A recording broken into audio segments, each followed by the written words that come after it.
সত্তরের দশকে মহাকাশে সৌরজগতের বাইরে পৃথিবীর প্রতিনিধি হিসেবে পাঠানো হয় নভোযান ভয়েজার 1। ৪৬ বছরেরও আগে মহাকাশে পাঠানো এই মহাকাশযানটি ইতিহাসের সবচেয়ে দীর্ঘস্থায়ী ও দূরবর্তী মহাকাশযান। মূলত আন্তঃনাক্ষত্রিক অনুসন্ধান শুরুর আগে ভয়েজার আমাদের সৌরমণ্ডলের পুরোটা পার হয়ে ছুটে যায় দিগন্তের পথে।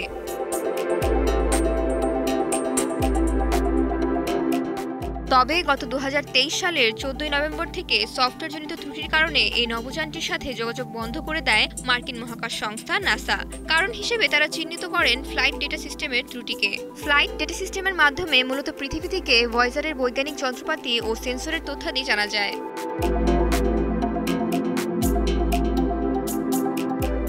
গত বছরের নভেম্বর থেকে যোগাযোগ নিয়ে ত্রুটি দেখা দিলে ৪৬ বছরের পুরনো এই মহাকাশযানটির আশা প্রায় ছেড়েই দিয়েছিলেন নাসা প্রকৌশলীরা। কারণ যোগাযোগ বিচ্ছিন্নতার পেছনে সবচেয়ে বড় কারণ ভয়েজার 1-এ ব্যবহৃত সেকেলে প্রযুক্তি।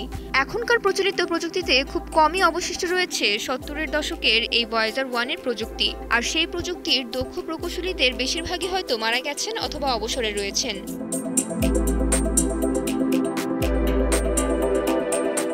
তবে প্রকৌশলীরা একেবারেই হাল ছেড়ে দেননি। কয়েক মাসের প্রচেষ্টার পর সাফল্যের দেখা পান তারা। আবারও প্রকৌশল বিষয়ক হালনাগাদ তথ্য পাঠানো শুরু করেছে ভয়েজার 1। ২০ এপ্রিল পৃথিবী থেকে ১৫০০ কোটি মাইল দূরের ভয়েজার 1 থেকে সাড়া পেয়ে বেশ উচ্ছ্বাসিত নাসার বিজ্ঞানীরা।